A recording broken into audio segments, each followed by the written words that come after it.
Então, gente, uma boa noite. Estamos aqui no terceiro episódio da série Diálogos Múltiplos, abordando hoje o tema Psicologia Antirracista, Mulheres de Ontem e de Hoje frente ao Racismo. Antes de eu passar a bola aí, né, para a fala para a nossa debatedora, que é a nossa Elizabeth Regis, eu queria contextualizar que fazemos parte, né, do movimento atualizante da pessoa e estamos aqui abordando temáticas que sejam de interesse da sociedade, das pessoas de uma forma geral, questões que são problemáticas, trazem questões de sofrimento humano, questões relevantes também que a gente vive questionando no nosso cotidiano e que a gente precisa também aprofundar e trazer as falas das pessoas do cotidiano também, não só espaços teóricos, diálogos teóricos, para a gente também discutir temas que são humanos, né, que são sociais, são de todos nós, tá? Eu quero dizer a vocês, porque talvez alguém não me conheça e possa ter alguma pessoa que tenha deficiência visual e não possa saber quem eu sou, mas eu sou uma mulher de 65 anos, sou psicóloga, professora ex-aposentada, né, do Departamento de Psicologia da UFPB, e sou uma mulher cis, também cisgênera, tenho a pele clara, sou branca, mas sou mestiça, porque meus avós são, né, de origem negra, né? Então, assim, tenho essa vinculação grande com esse mundo, com essa etnia, né? E estou muito feliz de estar aqui hoje abordando esse tema, ou participando, assistindo às contribuições das expositoras que vão hoje discutir e trazer elementos da vida cotidiana, da vida concreta, da vida teórica, da vida histórica. Então, fiquem à vontade, sejam bem-vindos, bem-vindas, bem-vindes. Passo aí agora a fala para a nossa debatedora, que é a Elizabeth Regis, que já é nossa companheira, que está aqui já desde a primeira live, né, Elizabeth? Uma boa noite. Boa noite, gente. Bom, sou Elizabeth Regis, psicóloga clínica também. Estudo o tema do suicídio, sou especialista em suicidologia, e a gente está aqui de mãos dadas, né, trazendo, como Marisa falou, debates importantes, né, atuais, contemporâneos, unindo vivências e teorias, né, trazendo as pessoas para a gente poder refletir sobre algumas questões. Estamos no mês, né, do qual a gente para um pouco para se refletir sobre a questão, né, da consciência negra, e por isso o tema desse mês, a psicologia antirracista, mulheres de ontem e de hoje frente ao racismo, tão importante para a gente poder falar dessa questão estrutural, né, de 5 séculos que permanece. E para isso, trouxemos para esse mês 2 pessoas expositoras, Maria Aparecida, do Nascimento Silva, e Ana Coutinho, para falar um pouco para a gente hoje. A primeira expositora será a Maria Aparecida. Bom, Maria Aparecida, ela é assistente social, técnica e agente comunitária de saúde, também técnica em enfermagem, pós-graduada em naturopatia e práticas integrativas complementares, coordenadora do grupo de vivência em saúde mental para mulheres, auriculoterapeuta e também atua com escuta terapêutica. É importante, a gente está muito feliz, Maria Aparecida, você ter aceito o convite, né? Importante a gente trazer uma mulher como você, né? Uma mulher preta, batalhadora, determinada, trazendo sua experiência de vida para poder compartilhar com a gente. E a ideia do Diálogos Múltiplos é essa, né? A parte teórica, claro, sempre importante, fundamenta, mas a experiência, né? A vivência nossa sobre aquele assunto tem seu valor, né? E por isso você está aqui hoje com a gente. Ficamos muito felizes por você ter aceitado o convite. Inicialmente, você tem 10 minutos para falar. Quando estiver faltando 1 minuto, eu vou sinalizar para você que falta 1 minuto, certo? E a palavra é sua. Fique à vontade, seja muito bem-vindo. Eu que agradeço o convite. Boa noite a todos, todas e todes, né? A gratidão é imensa a Elizabeth, a Marísia, para Ana e Daniel também. Esse convite chega no momento assim que a gente tem que ter um outro olhar para esse mês, que é um mês de luta e de consciência, né? A gente tem muito a comemorar, mas a gente tem muito ainda a lutar contra o racismo, né? E eu fico muito feliz por estar aqui, porque podia estar qualquer uma outra pessoa, e está eu, né, representando nesse momento de extrema felicidade. Nisso dá um medozinho, mas aí as colegas dão aquele apoio e estão ali junto para estar fortalecendo a gente, e a gente consegue chegar até onde tem que chegar. Então, eu vou começar falando um pouco sobre o racismo na infância. Uma criança de 5, 6 anos, o racismo costuma aparecer de forma bem sutil, né? Ele aparece, é uma idade que a gente ainda não tem um vocabulário para entender o que está acontecendo, se aquilo é realmente racismo, né? A gente começa a compreender que é mais uma brincadeira, né? Porque ela surge muito assim, de julgar o seu cabelo, que não é liso, que tem as brincadeiras que é o cabelo de bombril, que é o cabelo de palha de aço, e isso deixa a gente triste, deixa a gente chateado, mas a gente não consegue identificar isso. Também o racismo vem muito da cor da nossa pele, que tem uma brincadeirinha de que ficou muito tempo no forno, de que faltou energia na hora de nascer, de que escureceu tudo quando chega, e a criança não consegue entender isso, né? Mas a gente vai, assim, nós como pais de crianças pretas, a gente tem que entender e fortalecer nossas crianças para que eles possam se identificar e sair dessa condição, né? Saber se defender do racismo. Já na adolescência, o racismo pode ser muito mais cruel, porque ele vem com efeitos profundos, emocionais, sociais e estruturais, e pode sim influenciar trajetórias de vida, inclusive de se tornar mãe solo, né? Não é porque a mãe, a menina, escolheu ser mãe solo. Não é porque ela quis ser. É porque o racismo traz essas desigualdades estruturais que afetam muito mais meninas pretas e periféricas. E a gente sabe que é bem difícil, né? Então, a gente sabe também que na adolescência tem a transformação do nosso corpo. A gente não consegue compreender nem conhecer. Primeiro, porque a gente não tem essas orientações sobre o nosso corpo. Então, acontece a hipersexualização, os comentários sobre o corpo da menina, a cobrança sobre o comportamento, que a gente não é boa o suficiente e que a nossa autoestima fica no chão. E a gente tem uma insegurança emocional e tem a percepção de não valor. Então, a gente precisa trabalhar mais esse cuidado com as adolescentes, principalmente, né? E aí eu posso dizer assim, que ser mãe solo não é uma consequência do racismo.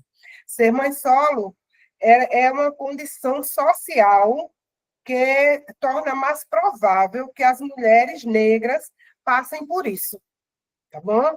E aí, a gente vendo isso, a gente pode elencar outras coisas, como o abandono paterno, a menor responsabilização social do homem, a naturalização de que a mulher negra dá conta de tudo sozinha.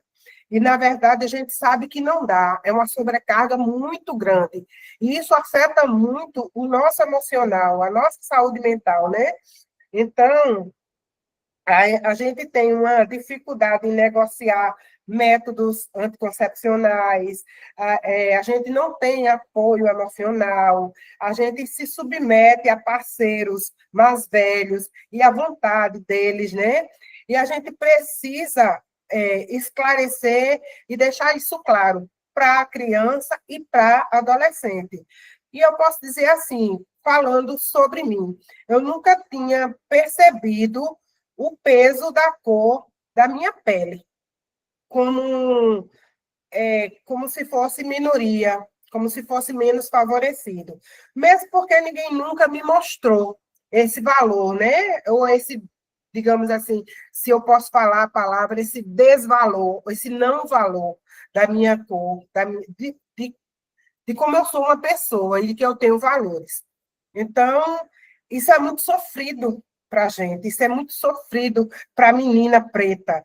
E tem os espaços por onde a gente passa que a gente não consegue reconhecer se a gente não tem essa formação, essa estrutura, né? E eu posso dizer assim que isso me incomodava a partir do momento, isso começou a me incomodar a partir do momento que eu conheci meu esposo, que ele me questionava se eu não tinha sofrido racismo, e eu dizia a ele que não. E ele me provocava a confirmar esse racismo. Isso me incomodava de uma forma que eu ficava angustiada em dizer a ele que não tinha sofrido, mas que estava incutido dentro de mim, mas que eu não conseguia identificar. Então, eu comecei a ter consciência disso depois que eu entrei para o movimento negro em 93, junto com ele.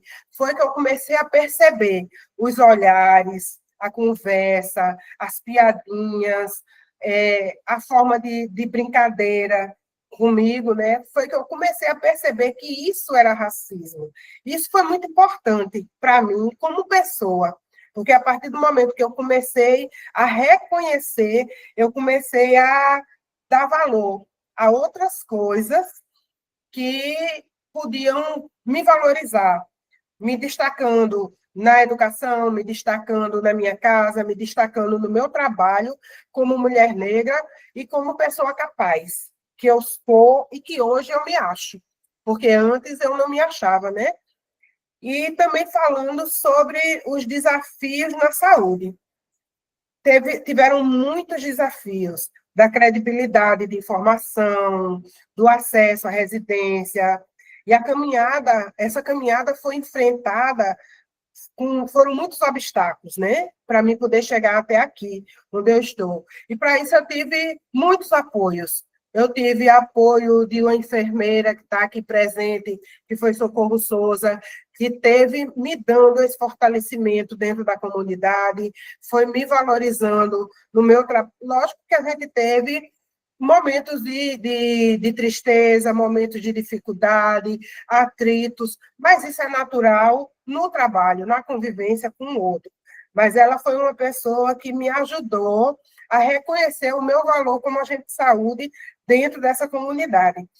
E essa responsabilidade de cuidar da saúde não é só minha, é de todo profissional de saúde. Mas eu, quando começo a me cobrar, é muito mais minha do que do outro, de fortalecer essa menina na visita domiciliar, de chamar para conversa, de formar grupos de adolescentes para estar conversando e esclarecendo esses assuntos com ela, coisa que eu não tive na minha infância, nem tive na minha adolescência, e que hoje eu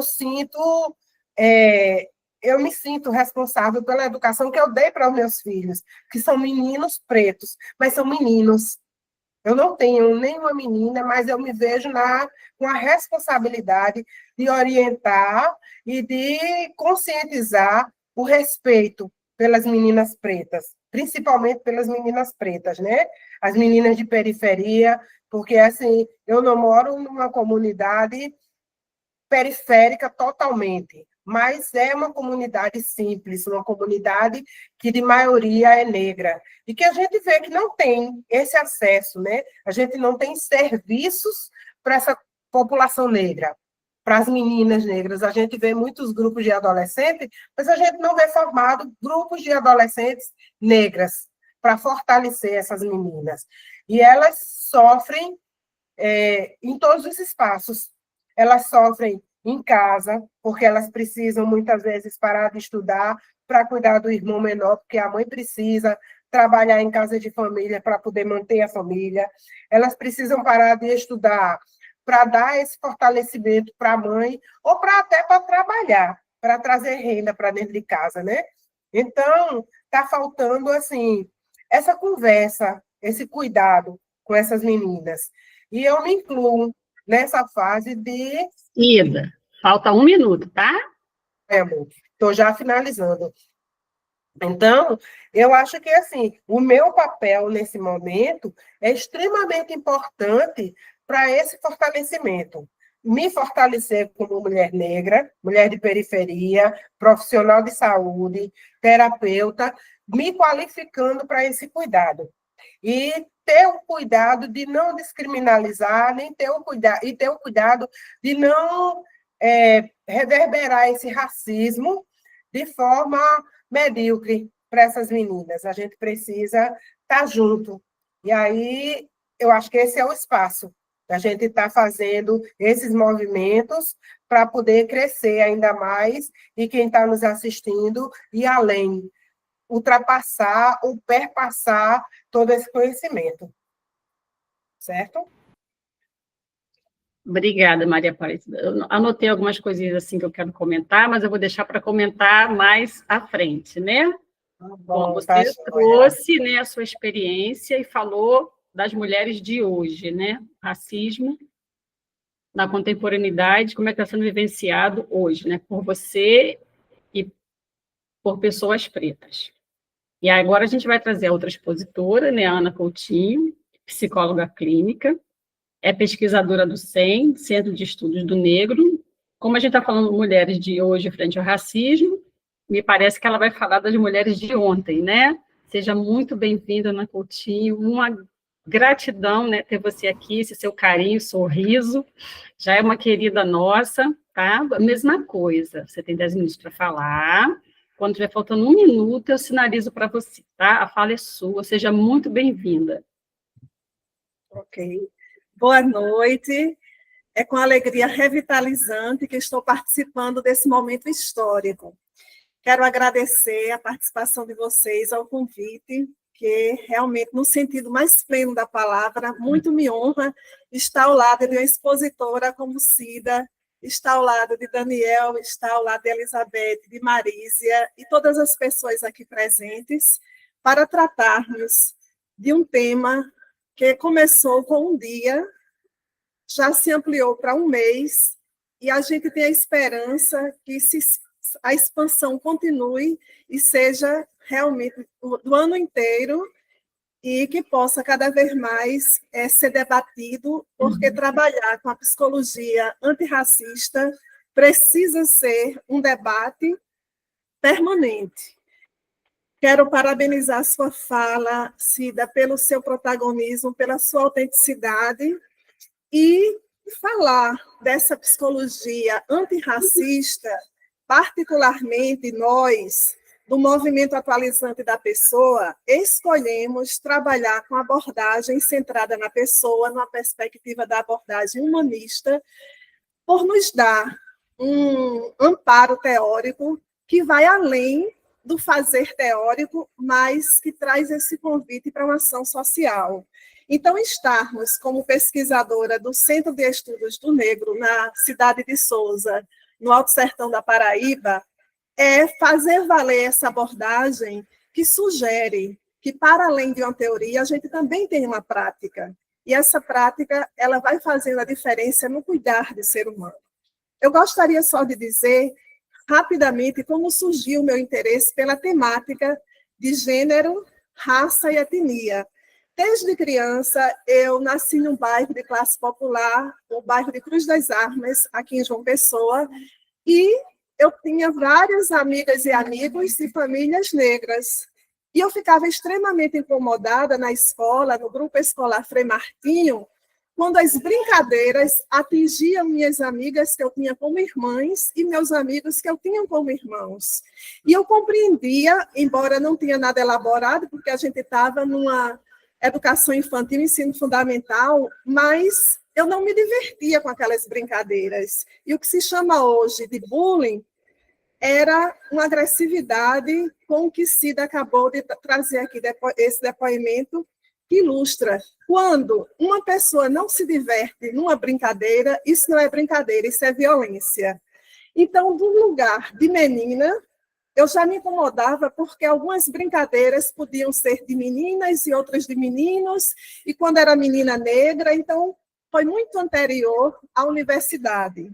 Na adolescência, eu participava do movimento estudantil e tive a oportunidade de fazer vários seminários na Arquidiocese da Paraíba, no Centro de Defesa dos Direitos Humanos. E Dom José Maria Pires, como negro, ele trabalhava demais a questão do combate ao racismo. E isso já, anterior à universidade, eu já participei de seminário com Paulo Freire, que foi, assim, um momento sagrado e de muita luminosidade, porque também, como humanista, Paulo Freire trabalha com a educação popular, onde ele diz que é preciso realmente que a educação seja um ato político. E Carl Rogers, ele vai dizer isso, ele vai falar da importância de uma atitude empática que cuide do ser humano na sua singularidade.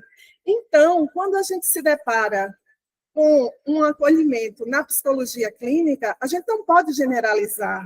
A dor de cada pessoa é única, é sua, mas a gente tem os grupos, os coletivos. Então, é preciso estudar cada vez mais para que, enquanto psicólogos e psicólogas, saibamos acolher a dor da discriminação racial, que ainda é pouco falada, pouco trabalhada. E eu fico muito satisfeita que a nossa abordagem humanista, especialmente aqui no nosso movimento atualizante da pessoa, a gente abre esse espaço para tratarmos de um tema que precisa ser cada vez mais trabalhado dentro e fora da academia. E como Elizabeth já destacou, nós tivemos aqui o cuidado de trazermos também memórias de mulheres negras para que o público contemporâneo possa conhecer estas mulheres. Então, nós temos hoje no protagonismo de Cida a mulher negra frente ao racismo hoje. Só que para Cida estar aqui com esse lugar de fala, outras mulheres vieram e abriram espaços. Vamos falar, então, de mulheres aqui da Paraíba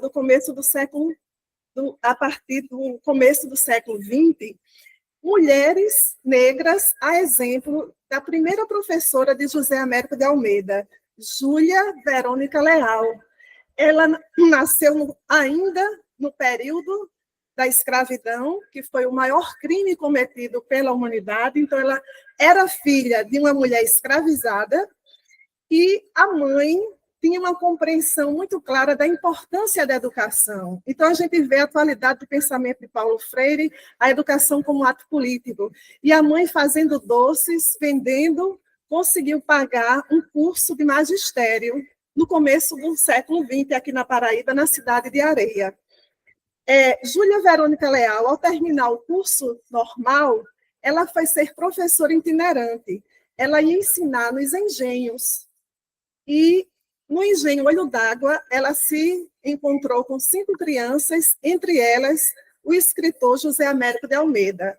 A gente sabe da reverberação do nome de José Américo de Almeida e que ele atravessou aqui a Paraíba, o Brasil, o Oceano Atlântico, e é conhecido internacionalmente.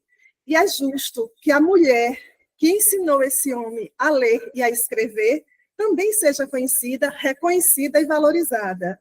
Então, nós temos esse compromisso no Centro de Estudos dos Negros, no CEM, de valorizarmos a população negra para além desses estereótipos que são ainda divulgados. A gente precisa ver, é importante a mulher negra para além do fogão, para além da pia de lavar, e também reconhecer nessa mulher a importância da mulher negra na formação cultural da Paraíba. Então, nós temos na professora Júlia Leal essa protagonista, um protagonismo da mulher negra que ainda é muito silenciado.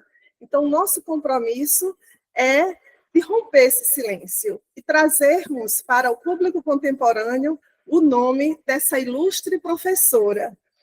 Ela conseguiu, fazendo esse trabalho como professora itinerante, abrir um curso, abrir um internato e externato. Gente, isso no começo do século XX foi um pioneirismo incrível. Uma mulher negra ser dona de um internato e externato. Então, muitas crianças, tanto meninos como meninas, vinham da Redondeza. A cidade de Areia é conhecida como um polo cultural muito forte, e um desses cursos era o de Júlia Leal. Inclusive, o próprio, no depoimento de José Américo de Almeida, ele diz: Júlia Leal foi mais importante para a cidade de Areia do que muitos dos seus filhos doutores. Ele reconhece, e a gente precisa cada vez mais divulgar o nome dela. Ainda da cidade de Areia, nós vamos ter uma escritora chamada Exilda Barreto, que, entre outros livros, vejam bem, se já é difícil hoje uma mulher escrever, imaginemos no começo do século XX.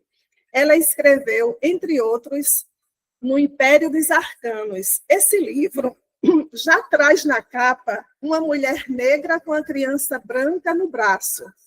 Ela poderia ter escolhido a foto de uma sinhazinha, que era a tradição daquela época. Entretanto, quando ela traz essa mulher negra na capa do livro dela, ela já traz aí uma posição política. Então, trabalhar com a psicologia antirracista é falar desse lugar, é falar de uma posição social frente ao mundo. Nesse livro, que é um romance histórico, ela vai fazer toda uma crítica, uma denúncia social ao processo de escravização.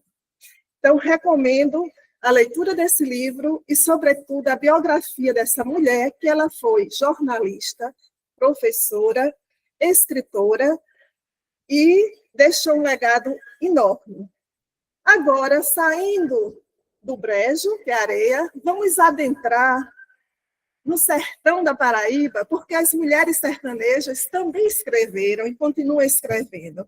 Então, fica aqui também o nosso reconhecimento para as mulheres. E quando as mulheres sertanejas entram em cena, elas fazem a história ser questionada.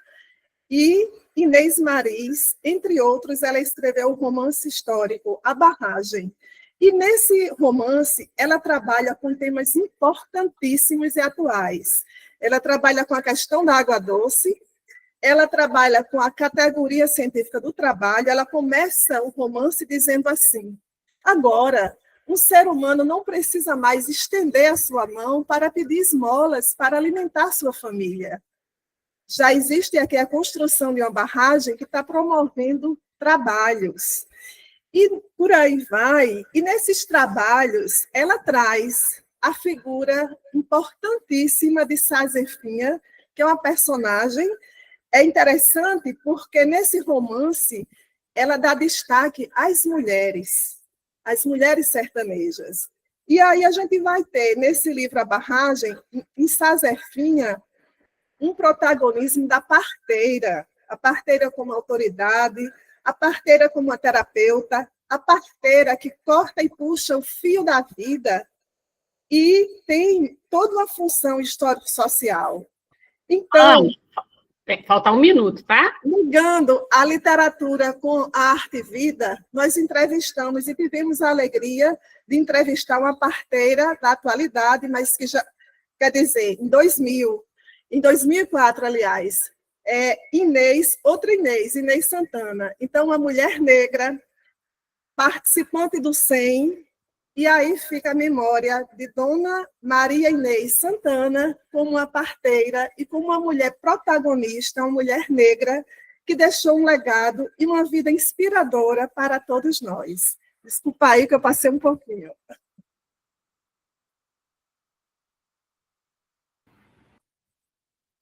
Bom, gente, eu vou fazer umas pontuações aqui.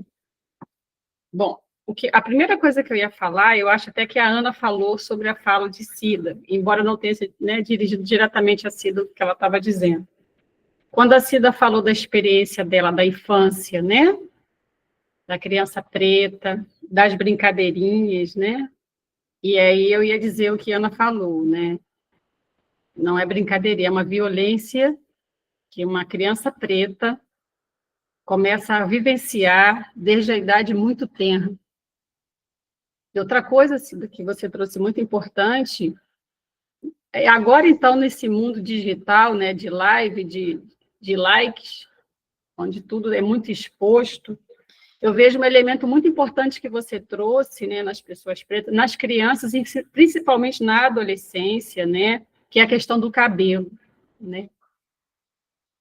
Como isso é importante para as adolescentes e como a gente ainda vive, às vezes, como você disse, dentro da própria família, por não ter essa segurança, né, de transmitir isso para as crianças, não julgamento, né, porque a discriminação é tanta que às vezes isso faz no sentido de proteger, né, o alisamento, por exemplo, do cabelo de uma criança. E aí eu fiquei com uma pulguinha, né, diante disso que você trouxe, Cida, como é que como se educa, né, uma criança preta numa estrutura como a nossa, tão discriminatória, que 5 séculos permanece com todos esses preconceitos, né? Como é que fica essa criança? O que pode ser feito? Para a Ana, ela trouxe essas referências dessas pessoas pretas, né? E aí eu vejo, Ana, que são poucas referências pretas que pessoas pretas, na sua formação, lidam com ela, né? Porque uma sociedade cis heteronormativa como a nossa, né? Cis, hetero, branca, masculina, o patriarcado tudo aí. Mulher mais difícil, mulher preta mais ainda, mulher preta periférica mais ainda, e as nossas crianças não têm isso como referência, né? A referência é o branco, como a Cida trouxe bonito, é o branco, e como é que a gente lida com isso? Não sei se vocês viram essa semana, né? Um pai que foi na escola, rasgou o mural da escola todo, porque a criança era um livro, trazendo, agora, obrigado, né, curricular, trazer a África para a nossa história, né, e era alguma coisa ligada à cultura africana. E aí ele, muito revoltado, alguma coisa de cunho religioso também. No outro dia ele foi com a polícia, deu uma confusão enorme, né, o Brasil todo falou desse assunto. Como que ainda é marginalizado isso, né, Ana? Então, aí a minha pergunta para você é, como que a gente quebra isso, né? Como é que a gente traz para nossas crianças referências positivas, de potência, de criatividade, né? Porque a Cida disse em algum momento assim, a gente acha que a gente não é capaz, né? E aí, então fica essa provocação para vocês duas, eu vou dizer assim, 3 minutos para cada uma, poder comentar, e depois eu vou abrir para outras pessoas poderem falar diretamente com vocês, tá bom? Cida, por favor. Vou...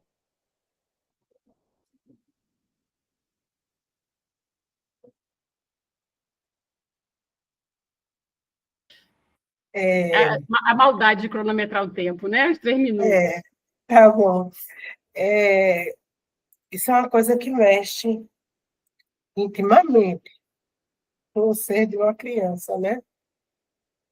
Eu posso dizer assim que o que eu trago para os meus filhos, como meninos pretos, eu sempre tentei trazer para eles a valorização e a beleza de cada um deles, independente da cor da pele, independente do cabelo, mas dizer que cada um deles tem um potencial fantástico, que pode ser o que eles quiserem ser na vida deles. Coisa que eu não tive na minha infância. E não tive, muitas vezes, por falta do conhecimento dos adultos, de fortalecer essa parte emocional, né? Eu chego a me emocionar porque isso ainda dói dentro de mim. Mas que quando eu vejo uma criança preta, eu sempre tento trazer para ela assim, que ela é linda, que o cabelo dela é lindo.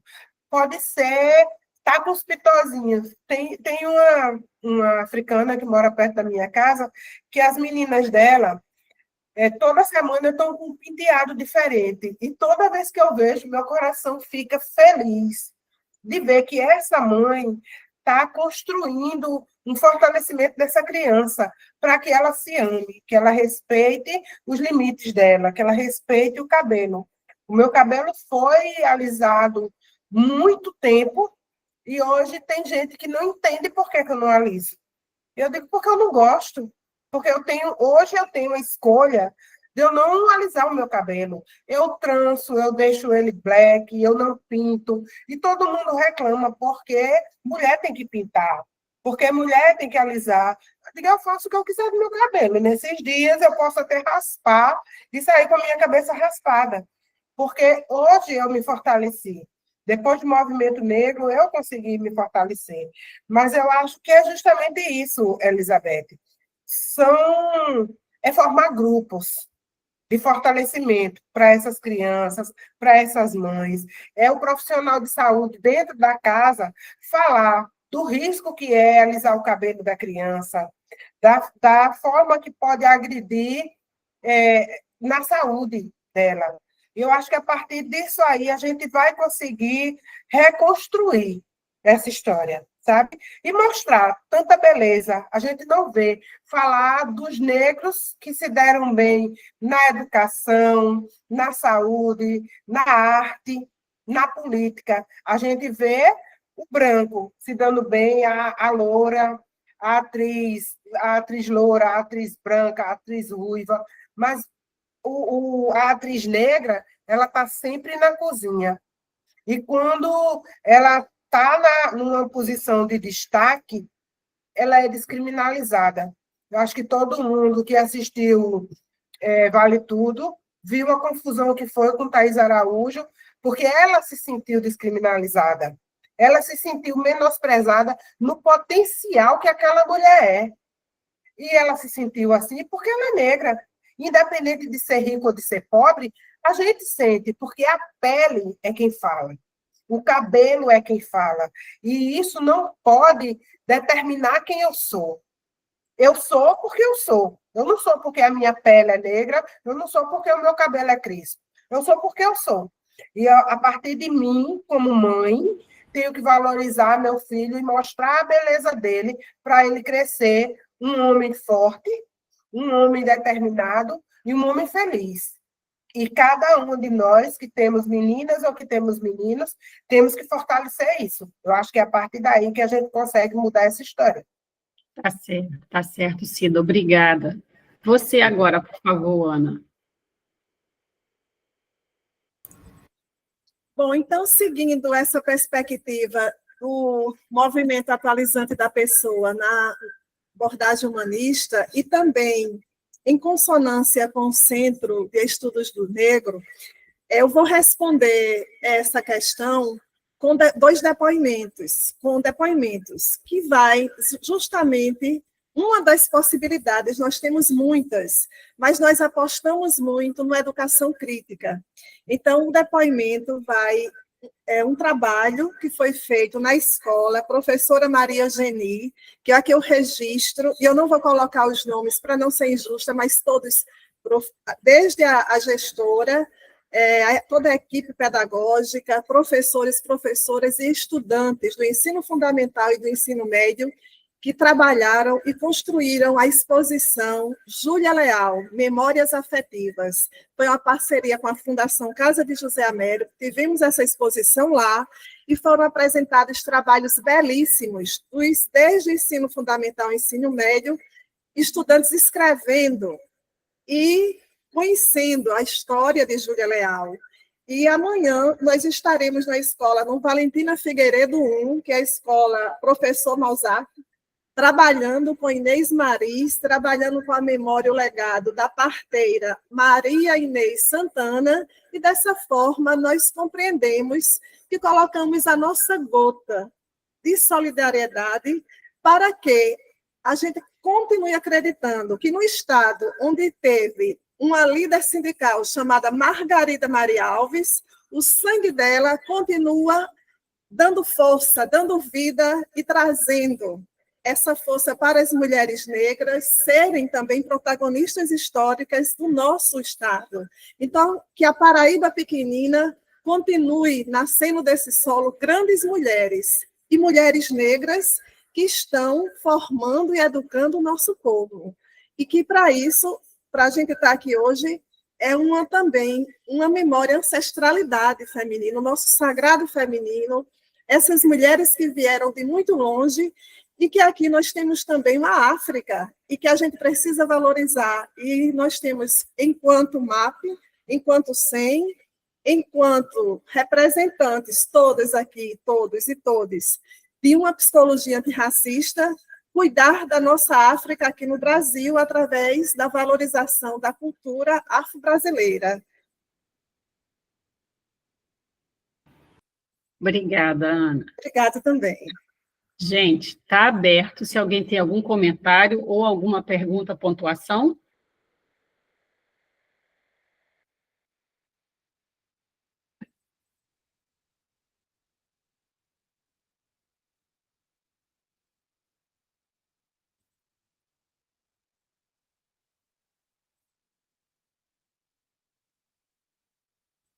Eu tenho vários, né? Mas aí eu vou deixar para o segundo bloco, porque senão eu tenho muita coisa aqui anotada. Eu vou deixar para o segundo bloco, então, tá, gente? Ó, é aberto. Se as pessoas quiserem falar, basta abrir o microfone, viu, gente? Fazer a pergunta, trazer sua experiência, né?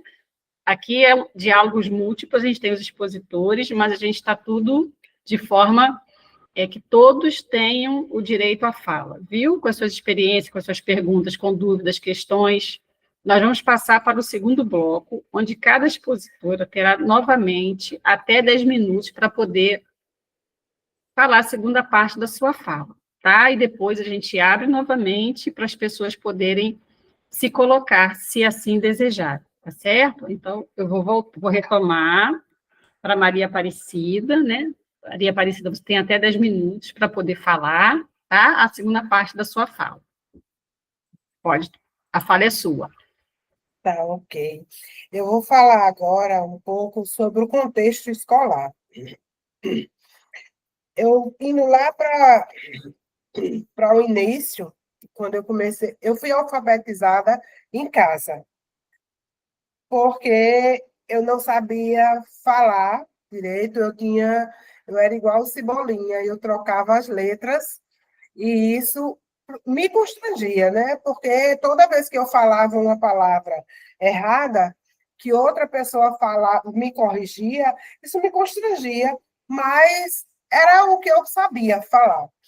E aí eu fui alfabetizada pela madrinha da minha prima, eu morava com ela.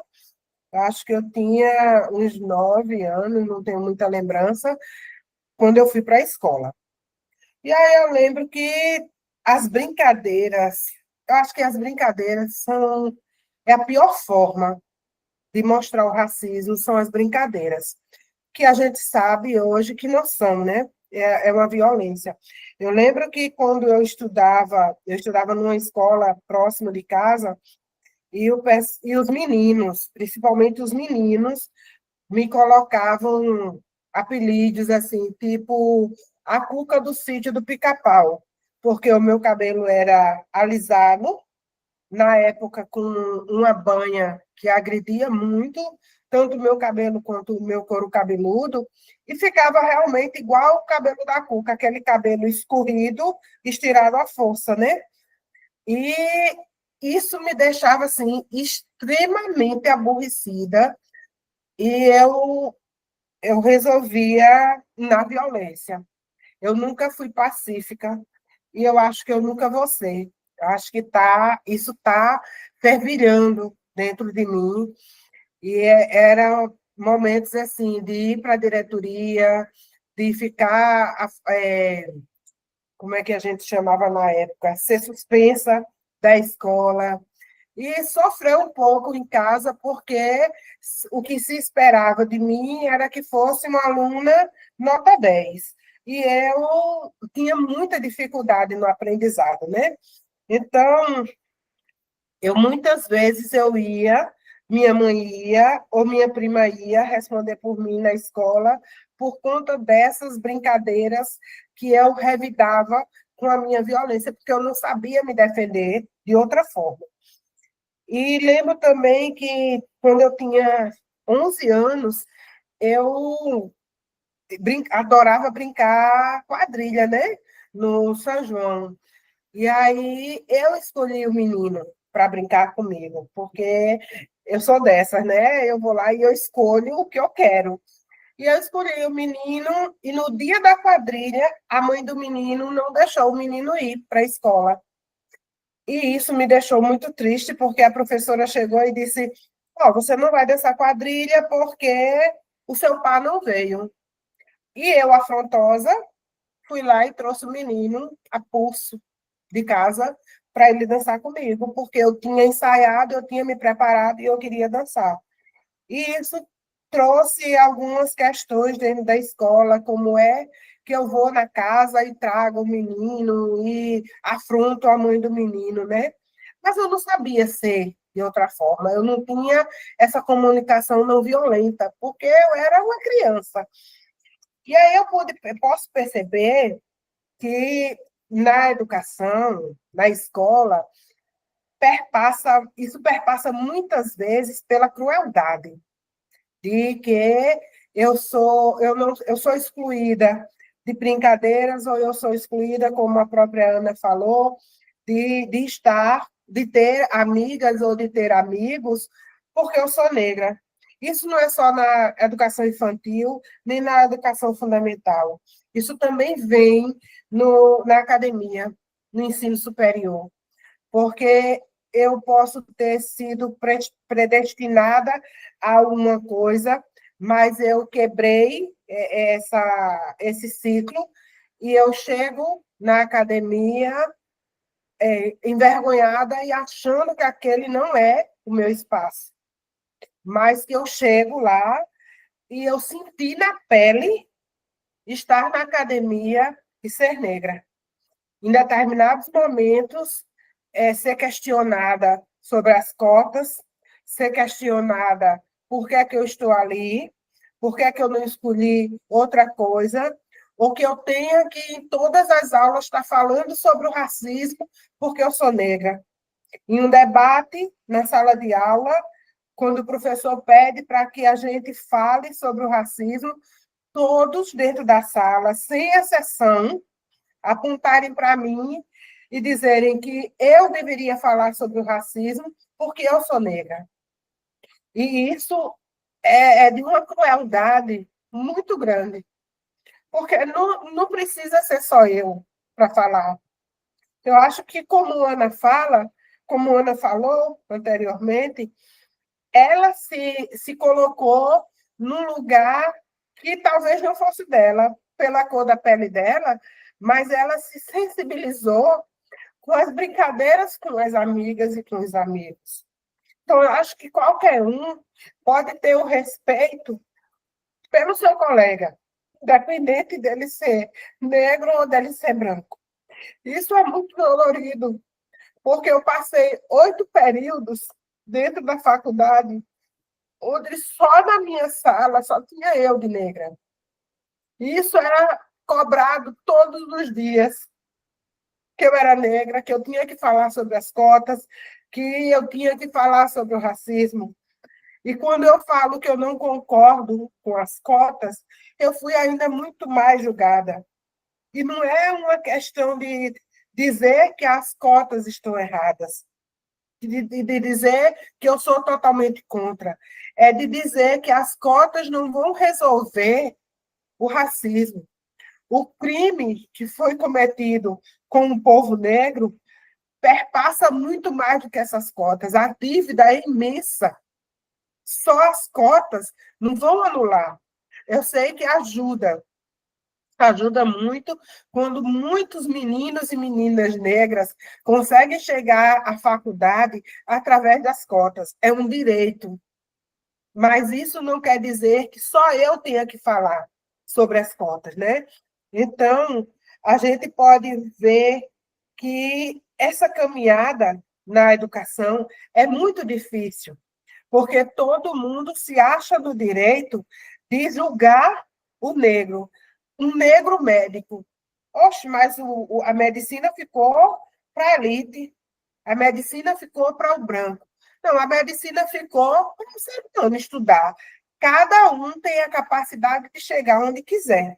Então, eu posso até não estar falando com palavras bonitas, com um dicionário de um linguajar, de um profissional mais capacitado ou que estudou muito mais que eu.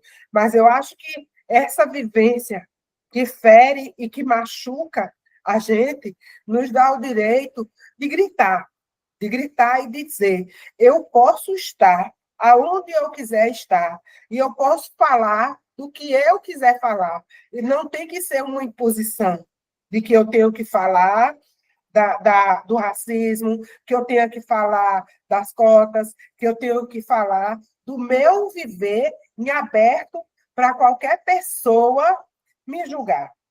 Eu acho que esses desafios que são de todos nós, e em todos os momentos, eles destacam as monstruosidades que acontecem na educação e em todos os outros espaços. Então, eu posso dizer aqui que, deixa eu só ver aqui, a pessoa negra é provocada sempre a falar sobre o lugar que ela ocupa, e o que acha do racismo, e como se você estivesse ali só por isso, só para poder, aí eu estou na academia, esse espaço é só para me falar do racismo. E não, esse espaço é para eu me capacitar, para que eu possa chegar mais além, e lá na frente eu possa também falar do racismo, para que com a minha fala eu possa mudar essa realidade. Eu acho que todos nós negros que passamos pela faculdade, a gente tem uma história de luta nos grêmios estudantis, nos grupos, nas monitorias em salas de aula, para poder fazer com que essa realidade seja, eu não sei se a palavra certa é dissipada, mas que a gente possa estar nesse destaque, nesse espaço, que é um direito meu e um direito de qualquer um. Então, na educação, é muito mais difícil. Falando, eu acho que eu ainda tenho mais algum tempo.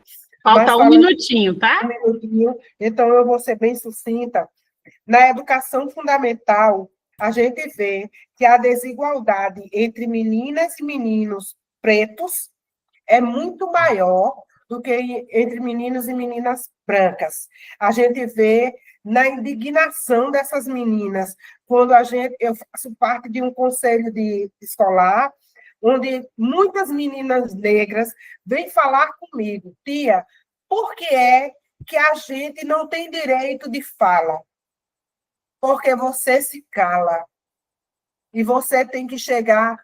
Tem direito de fala no conselho? Tem representante de sala no conselho? Tem representante de sala dentro da sala de aula?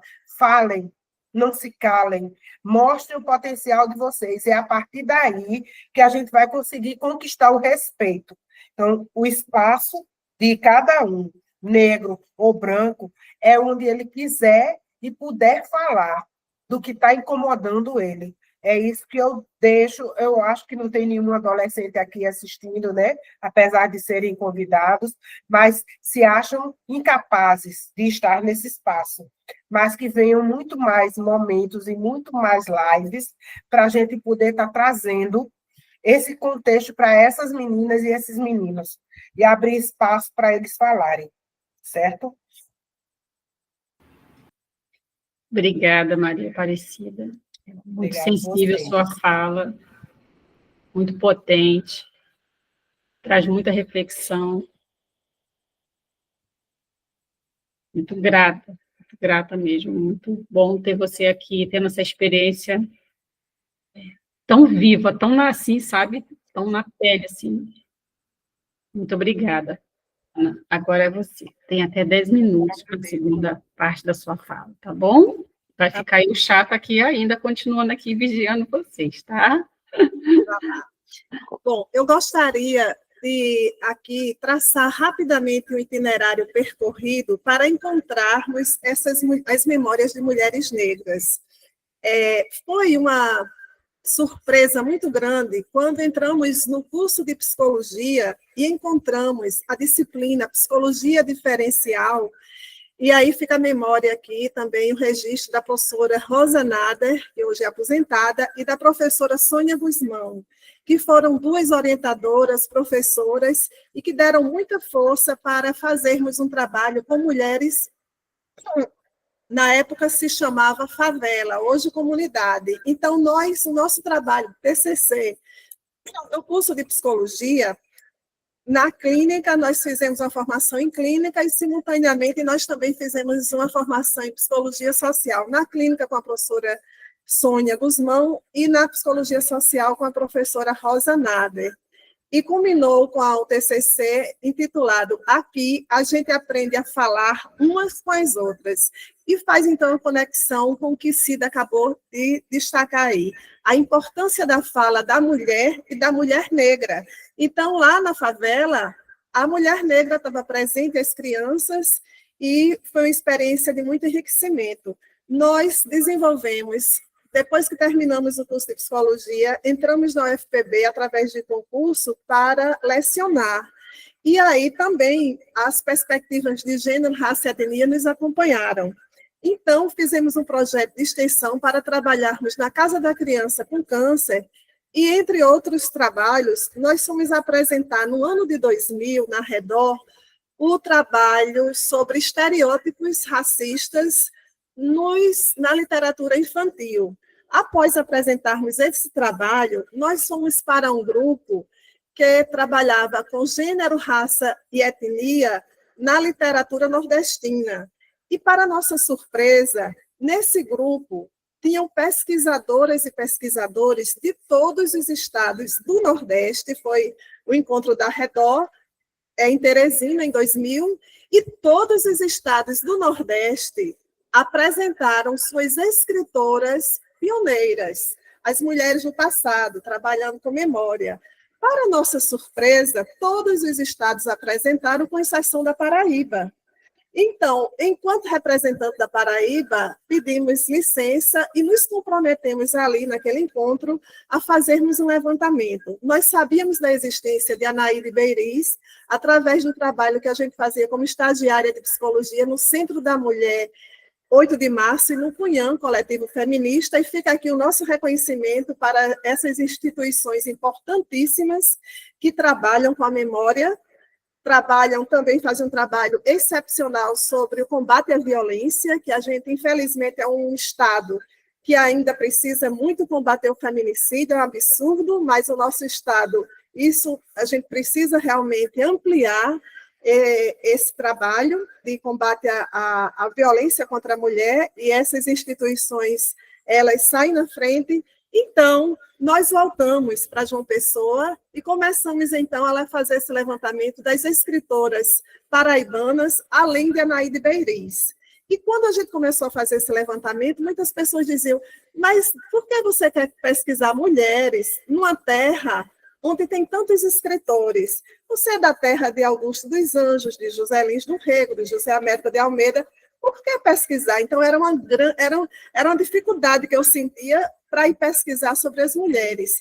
E sobre escritoras negras, aí sim que a resistência era grande.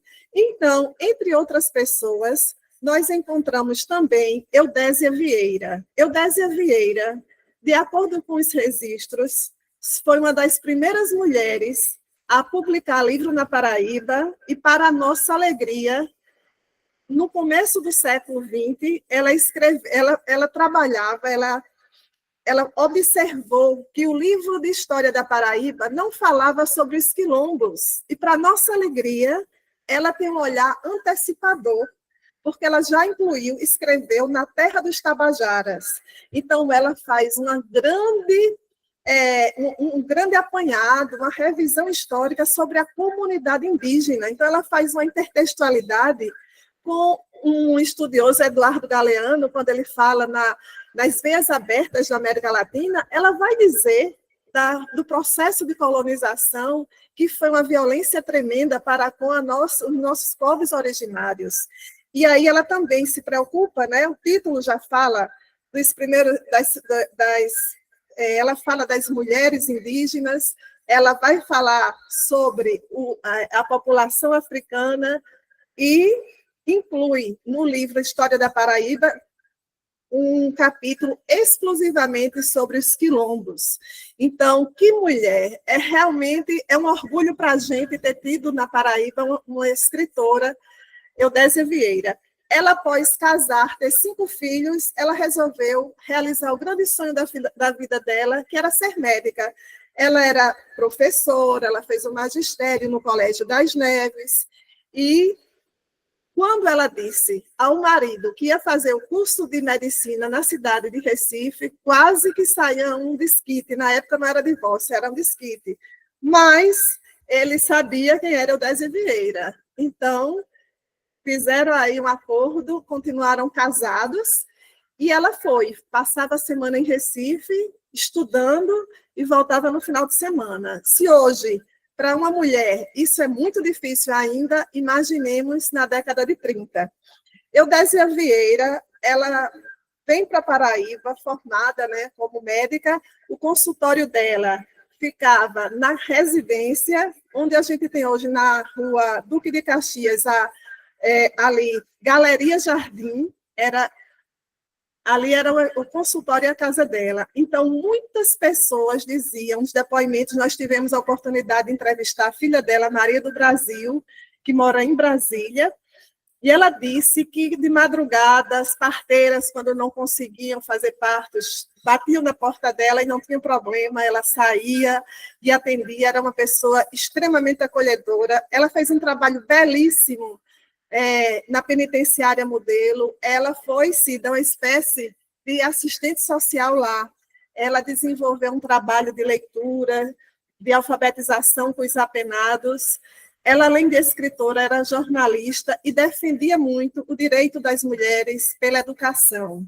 Então, a Eudésia Vieira, ela traz essa discussão que é algo assim, continua, é um tema, né, que ela se preocupa, um dos grandes temas é a educação da mulher, que não existe liberdade sem a educação. Então, a gente vai ver uma intertextualidade também com o pensamento de Paulo Freire, a educação como um ato político, mas também um ato de amorosidade. Então, a Eudésia Vieira, ela nasceu na cidade de Livramento, município de Santa Rita.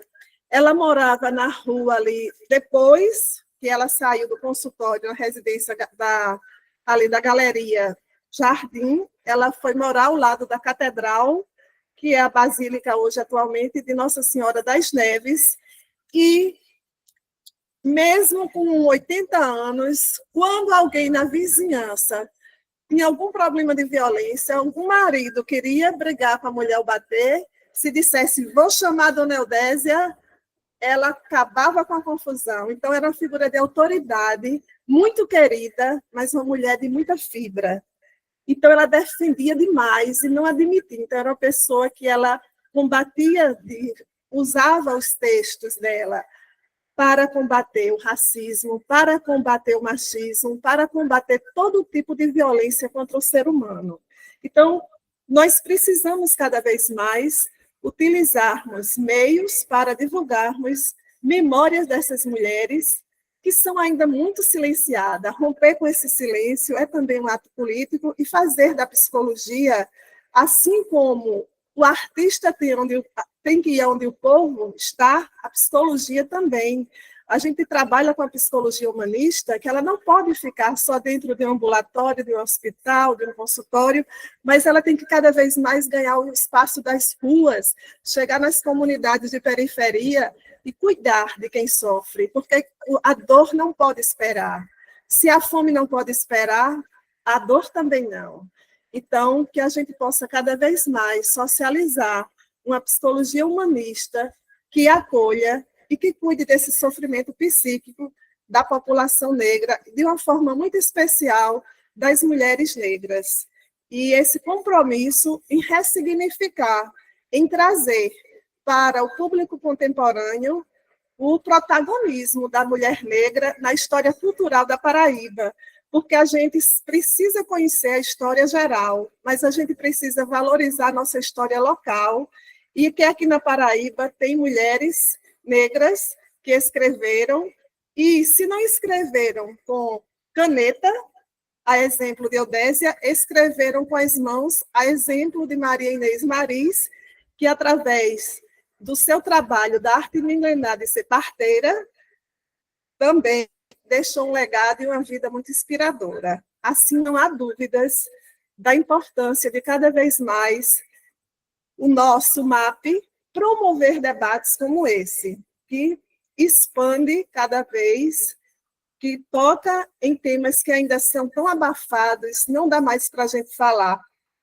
sobre a questão do racismo através de tabu, mas abrindo debates como esse. Então, fica aqui o meu registro também dos parabéns à Marísia, à Elizabeth, à Aparecida, a Daniel e a todo o grupo que está aqui presente pelo compromisso. Fazer parte dessa live faz a diferença nesse mundo. É uma maneira de olhar se alguém sofre essa dor, ela diz algo para nós. Não podemos ficar alheios a isso. A gente não pode cultuar a indiferença. A gente não pode achar que essa violência é algo naturalizado, porque não é produção social. Então, que bom que a psicologia antirracista vem com essa função social de desconstruir o que querem passar para a gente, que é natural, que sempre foi assim, assim será. Não. Se a gente está aqui debatendo isso, muitas mulheres vieram. E também a gente precisa lembrar, homens sensíveis, de mãos dadas, homens e mulheres, todos, todas e todes, lutando e, como lembra Eduardo Galeano, desse mundo tão difícil e tão injusto, há um mundo grávido de outras possibilidades. Então, o outro mundo é possível e é por isso que nós estamos aqui, porque nós sonhamos. Então, essa live também ela traz uma afirmação da vida, de uma vida, a gente trabalhando na psicologia antirracista como expressão de cidadania. Muitíssimo agradecida. Obrigada, Ana. A gente vai poder abrir para as pessoas poderem falar, fazer perguntas, né? Queria só fazer uns comentáriozinhos. Cida, você trouxe no primeiro grupo, quando falou a primeira vez, da questão de você sentir o racismo, mas não saber que era racismo, né? Você fala, isso só aconteceu quando eu conheci meu marido e eu fui levada para o movimento negro, né?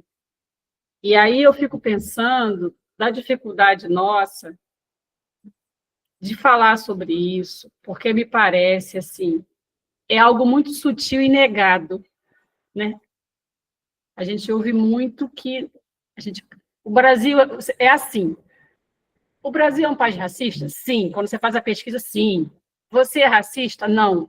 A conta não fecha. E aí, quando você traz isso dessa forma velada, né, digamos assim, não tão expressa, agora que virou crime, mais ainda, né? Como atuar, né? Como é que a gente atua em algo que está velado, que não está explícito, sabe, Cida? Eu fiquei assim com essa questão, né? A partir do seu ponto de vista, como é que se dá isso se a gente tem essa estrutura, mas que ela é ao mesmo tempo negada, né? E pegando essa ponte para Ana, eu acho que ela é negada, inclusive na psicologia, sabe, Ana? Porque, inclusive, dentro... Agora eu não gosto de falar dos outros, eu gosto de falar de mim. Vou falar da minha abordagem, né? Grande parte da abordagem que a gente está aqui nesse movimento, né, de tendência atualizante, eu atendo pessoas, né? Como se as pessoas fossem todas iguais, assim, aquela coisa bem Carl Roger lá, mal interpretado. E eu vejo também a psicologia muito nessa negação, grande parte dela, né? Falando da minha, das outras também, acontece muito, mas não vou falar das outras, não é da minha seara, porque Eu vivenciei recentemente, né, o fórum, e essa questão do racismo explodiu, assim. Foi maravilhoso nesse sentido, mas muito negado, sabe? A psicologia ainda muito nesse lugar de negação. Cida, quando você falou, eu anotei uma frase sua que eu vou guardar para quando eu escrever um artigo sobre o tema, eu vou levar, vou colocar como epígrafe, vou colocar seu nome. Você disse assim: vivência que fere e machuca, me dá o direito de gritar essa dor. Eu não vejo como algo assim, como você falou assim, eu era uma criança, então era a maneira de eu reagir, eu não tinha uma linguagem não violenta. Eu não vejo gritar essa dor ser uma forma de violência. Jamais será maior do que o crime que foi feito e perpetua com as pessoas pretas, né? A gente vê muito isso ainda tão presente, né? Pessoas que foram raptadas, sequestradas, vítimas de estupro, principalmente a mulher sexualizada, como você fala, né? E muito forte nesse país, campeão mundial, né, de homicídio de adolescentes pretos periféricos. Vivemos na Corte Internacional de Direitos Humanos todos os dias com essa vergonha. Isso é fruto de quê, né? É uma estrutura que permanece. Aí, se vocês pudessem falar um pouquinho disso, assim, 3 minutos, depois eu abro para as pessoas, tá bom? Cida, eu vou cronometrar, hein, porque está acabando.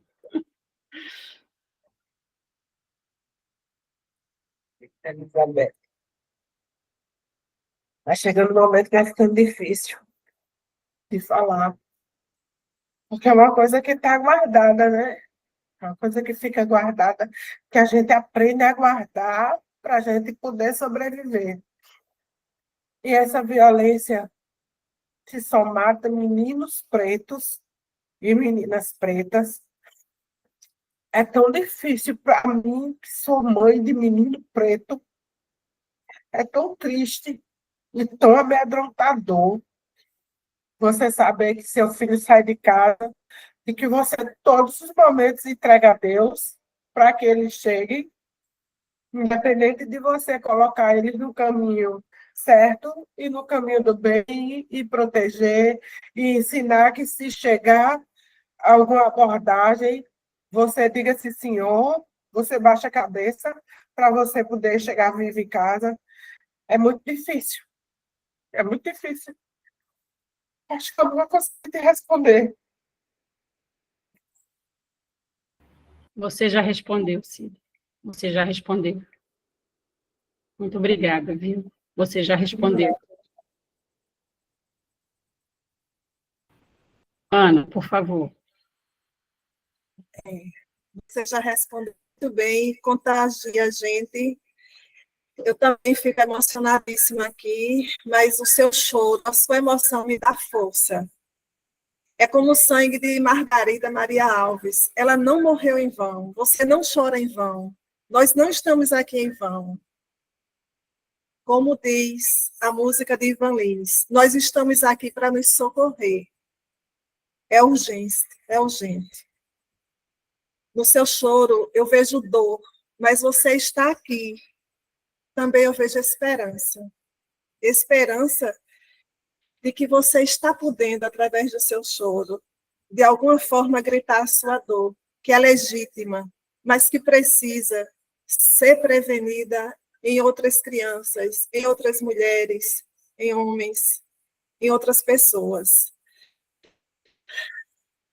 E me toca profundamente, mas me dá mais força de fazer do nosso espaço na psicologia, ainda que seja uma gotinha, como dizia o Betinho, é apenas uma gotinha que o beija-flor vem e tenta apagar o incêndio. Não dá para a gente ter uma visão romantizada. Nós temos uma visão crítica de que a situação é pesadíssima, mas a gente não pode desistir, porque desde a história da humanidade, onde houve um grito de dor, houve também uma resistência. Então, a gente não pode esquecer a luta de Zumbi dos Palmares e de Dandara. A gente não pode esquecer que isso aqui é o quilombo moderno, o MAP, é o Quilombo moderno, é o território da resistência, assim como o SEM, assim como todo lugar que abre espaço para um debate que é necessário e permanente, que é o do combate ao racismo. Não dá mais para ficarmos alheios e alheias a essa dor que fere, que maltrata e que é completamente desumana. Mas vamos lá. Precisamos cada vez mais investir na educação infantil. Eu não acredito em reforma, em transformação social que não venha de uma base da educação infantil. Claro, claríssimo, que a gente precisa na academia, na graduação e pós-graduação, cada vez mais discutirmos, mas não adianta trabalhar na academia se a gente não trabalha na base. Então, precisamos de políticas sociais que cada vez mais sejam inclusivas, desse olhar de inclusão, mas que venha da base. Então, a psicologia ela tem uma grande contribuição, sim, a dar na formação de profissionais. Eu diria nem só de educadores e educadoras, mas na formação profissional como um todo. Porque no Centro de Educação da UFPB, nós temos disciplinas que são distribuídas para todos os cursos. Então, onde tem um curso, tem alguma disciplina de introdução à psicologia, fundamentos psicológicos da educação, psicologia aplicada à fisioterapia, enfim, a psicologia ela é um instrumento poderoso, mas precisa ir na base, e através da formação docente, de profissionais da educação com qualidade, com educação de qualidade, com políticas públicas que incentive através de um salário digno, porque quando se trata de educação, ainda hoje há muita discriminação, e a gente precisa de doutores e doutoras lá também. Então, qualificar os nossos professores, professoras, desde a base, a gente vê por aí. Ana, tem uma pergunta aqui para você, um pouco relacionada a isso. Professora Ana, como a psicologia trabalha o racismo dentro do consultório, quando o paciente traz essas questões emocionais, mas ele não relaciona sobre isso? Muito bem, eu agradeço a participação dessa pessoa. E para Socorro, obrigada, viu, Socorro? Socorro? Muito agradecida pela sua participação, querida. E você traz uma pergunta extremamente valiosa e, como diz o Edgar Morin, absurdamente complexa. Porque não dá para a gente, como lembra um poema de Sônia Guzmão, não dá para a gente ir à frente do cliente, da cliente, nem ir atrás, a gente tem que ir ao lado. E se a pessoa ainda não enxerga Socorro, e é muito comum, infelizmente, então é preciso que haja um trabalho de sensibilização, de passos sequenciais, porque na medida que a gente vai aprofundando aquele incômodo, aquela queixa, em algum momento a gente consegue chegar lá. Mas, sem dúvida nenhuma, Socorro, e todas as pessoas aqui presentes, é preciso trabalhar a nossa sensibilidade. E o curso de formação de psicologia precisa cada vez mais abrir espaços para debates como esse. E a formação, sem dúvida nenhuma, porque não dá para a gente generalizar. Então, são passos sequenciais que requerem do profissional de psicologia muito estudo, muita seriedade, mas, como lembra o Carl Jung, para além da teoria, a sensibilidade de estar diante de uma alma que está em dor. Então, é o ser, como lembra Carl Rogers.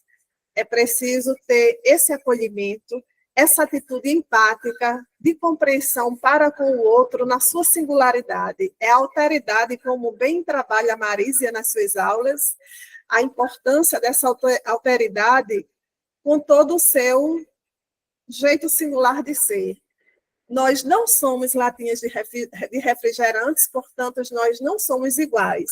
Mas nas nossas diferenças, como eu falei no início, nós temos os nossos grupos. Então, a população negra requer um acolhimento específico, especializado e de muita qualidade. Não sei se deu para responder, né? A tentativa. Gente, o tempo acabou. Alguém quer pontuar alguma coisa, trazer algo? Eu vou dar 3 minutos para essa pessoa, caso ela surja. Eu estou inscrita. Marisa se inscreveu. Daniel, Eu estou Daniel, brincando. você Quem fala quiser também? falar, tá? A gente abre, pode falar. Todos e todas e todos que estão aqui são muito bem-vindos, tá bom? Marisa e depois Daniel. Vou contar o tempo também, hein? Não, eu vou tentar ser o mais rápida possível, vai lá. mas assim, é difícil, né, Elizabeth, diante de um momento desse tão especial, Maravilhoso, né, Marisa? Que é um momento, assim, eu diria que é um momento atualizante meu e de todos nós aqui, todas nós, todos nós, né? Então, eu me atualizo ao ouvir tua fala, Cida, porque tua fala é muito atualizante, sabe? Ela vem com toda a força, com toda a energia, né, orgânica, sabe? Organísmica da tua experiência, sabe? O teu corpo traz isso e é muito forte, chega muito forte. Eu acho que isso também está sendo muito atualizante para todos nós e para você também. Ana, quando você fala, né, resgata essas memórias, essas histórias, também chega com essa coisa atualizante, sabe? Do amor, da amorosidade e de uma postura diante do mundo que não é só sua, mas é uma postura também que é de Cida diante do mundo, frente ao racismo, né? De Elizabeth, né? Que é de Daniel, que é de todas nós que estamos aqui, demais que estão fora, que vão ver essa live lá na frente, né? Pessoas nomes que foram resgatados aí por Ana, né? Mulheres, autoras, escritoras, educadoras, parteiras, né? Então, assim, o que me vem assim é que tem a ver com a atitude diante do mundo.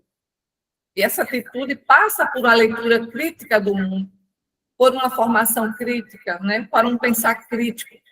Porque é impossível pensar uma psicologia e um cuidado em saúde, porque tanto Ana quanto eu, quanto o Cida, né, quanto todos nós, trabalhamos também com saúde, né, com cuidado em saúde, que não passa por uma educação crítica. E eu fico pensando também que a gente bota psicologia antirracista. E qual é a psicologia? A gente está dizendo que tem uma psicologia racista, né? E que psicologia é essa que não serve para o humano? Porque o humano, na sua diversidade, tem situações de opressão, de violências várias, né, que a gente está colocando aqui, né? Então, dá para pensar uma psicologia que não seja crítica, que não seja humanista, que não seja antirracista e demais combates às outras formas de violência, sabe? Eu acho que é complicado a gente pensar isso. Mas eu estou assim, emocionada, encantada, e assim, como eu digo, viu, Cida, quando eu ouço você falar, eu fico assim, é como se eu me completasse de alguma forma, sabe? Mas não é, aí eu posso dizer assim, não é porque é uma mulher negra, mas não é porque é negra que eu estou discriminando essa negra, porque eu sei, não é como você na carne e no corpo, mas eu imagino, e você relatou um bocado aqui dos teus desafios, das tuas lutas, dos obstáculos, da diversidade, sabe? Então, o ser humano como você, que passa por tantas dificuldades até hoje, tantas lutas, e fala com a propriedade que você fala, isso para mim é muito encantador, isso é muito animador, isso me traz beleza, sabe? Deixa meus olhos brilhantes, porque não é qualquer pessoa, é a pessoa que passa por atravessamentos vários e são, como diz Ana, de dores e resistência, dores, lutas e resistência, né?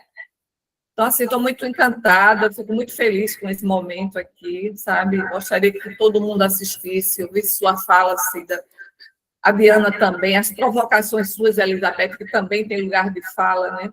E vem assim mesmo na carne, trazendo para cortar na carne. Então, fico muito feliz e queria dizer assim que enfatizar essa coisa de uma atitude que nós, como psicólogas, psicólogos, psicólogas, como queiram, precisa tomar diante do mundo, sabe? Mas essa atitude, ela é também amorosa. Quando você falou em Paulo Freire, Ana, eu fiquei encantada, né? Porque realmente a amorosidade, a gente não pode abrir mão do amor, né? Da amorosidade. Porque o ódio, ele não constrói, o ódio destrói. Aliás, estamos aqui falando das dores geradas pelo ódio, né? Então, a gente não pode reproduzir. E nessa amorosidade, assim, eu queria dizer a minha sensação e dizer mais uma vez, reafirmar, estamos de mãos dadas. Precisamos estar de mãos dadas, sabe? Era isso que eu queria colocar. Obrigada, Marísia. Por favor, Daniel. É difícil não se emocionar realmente com a fala da Cida, né? Com toda essa potência, né, que vem da vivência, do vivido realmente, né? Eu só queria comentar, Cida, uma coisa que você trouxe, na sua experiência na universidade, né, na academia, como o racismo é algo tão entranhado na estrutura da sociedade, até na subjetividade mesmo, que foi colocado, de certa forma, mais um peso, né, mais um encargo sobre você, né, de ser a pessoa que tinha que falar sobre racismo. O letramento racial é uma obrigação de todo mundo, né, de todas as pessoas, sejam elas negras ou não. Inclusive tem um livro, né, que diz, né, o título do livro diz, não basta não ser racista, sejamos antirracistas, né? E de fato, a gente precisa sair dessa posição de simplesmente dizer, eu não faço parte desse problema, né? Tá. Como a Elizabeth colocou, o Brasil não está de racista, mas eu não sou parte disso. Então, a gente precisa realmente assumir uma postura antirracista e não ficar achando que as pessoas pretas é que têm que ensinar a sociedade a não ser racista. Que é um pouco estranho isso. Não que as pessoas pretas possam fazer isso, negras não possam e não façam com propriedade, mas colocar esse peso, né, esse encargo. E também algo que você trouxe sobre a sua forma, né, de reagir, é uma outra coisa que também é colocada como peso, né? Toda reação é vista como agressividade, como violência, como destempero, como falta de educação, como se isso fosse uma coisa natural. Não, é assim mesmo, então por que você reage dessa forma, né? É muito duro isso, muito duro, muito difícil. Então, são só comentários. E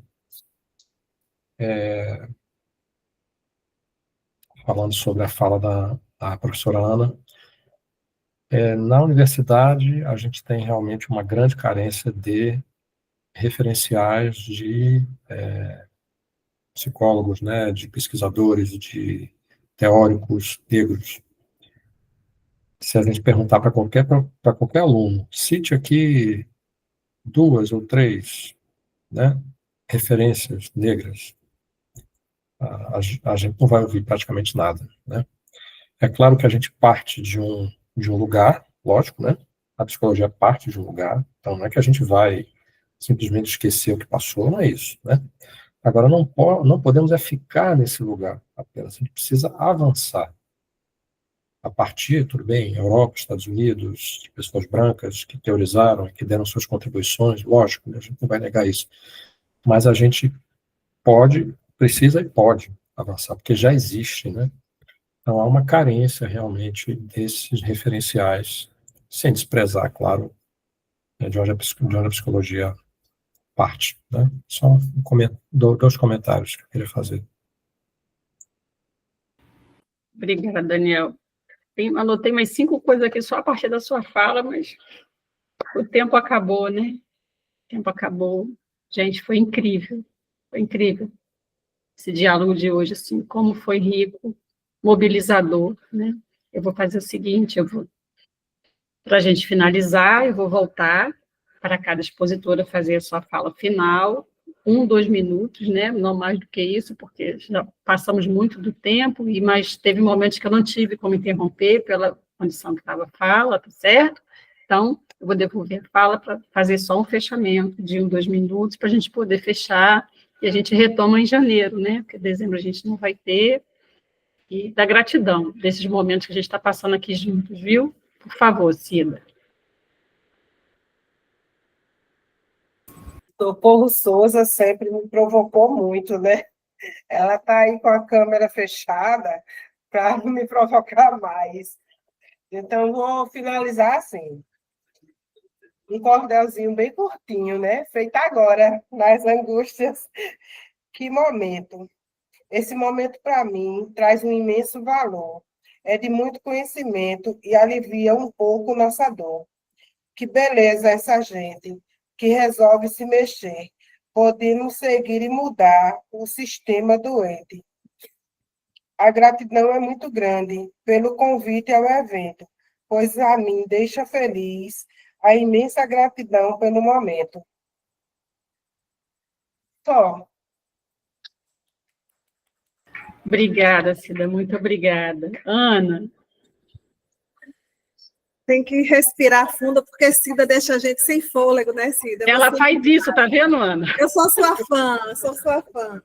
Bom, como eu trabalho com memória e a psicologia antirracista, ela cuida da memória, eu gostaria aqui de terminar agradecendo muito, primeiramente, agradecer a Deus, que nos permite viver um momento de tanto significado, de profundidade. Nós não somos mais as mesmas pessoas que entramos nessa live.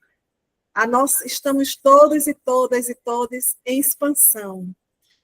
Que possa reverberar dentro da gente todo o axé desse momento, dessa energia transcendental. E por falar em energia transcendental, eu gostaria de encerrar aqui lembrando uma frase de uma escritora negra chamada Alice Walker. Ela vai fazer uma grande referência à memória das mulheres negras, da nossa ancestralidade, e ela diz assim: foi procurando o jardim da minha mãe que eu encontrei o meu. Que possamos, todas, todos e todos, mulheres, homens, aqui presentes, e as pessoas que vão assistir posteriormente, através da nossa ancestralidade, que nunca nos deixa só, encontrarmos o nosso próprio jardim. E que nesse jardim, o sangue de Maria, Margarida Maria Alves, possa jorrar muitas margaridas, muitas esperanças, e que a gente não se engane. A violência, ela é totalmente desumana. Então, que procurando o jardim da nossa mãe biológica, da nossa mãe África, da nossa mãe Terra, que nos humanizemos mais, que encontremos sentido para a nossa luta, e que essa luta não pode ser de uma pessoa só, mas de todos juntos, como bem disse Daniel. É um peso muito grande deixar só nas mãos da população negra a tarefa sócio-histórica de ressignificar, de desconstruirmos esse preconceito em relação ao racismo. Mas o racismo é um problema de todos nós. Então, eu gostaria de lembrar um projeto que nós temos na Casa da Criança com Câncer, intitulado De Mãos Dadas pela Vida. Então, fica o convite. Vamos todos juntos, juntas, juntos, de mãos dadas, e com a esperança nos guiando sempre, e com a ancestralidade amiga nos guiando e nos fortalecendo. As mães pretas, presentes. Obrigada, Ana.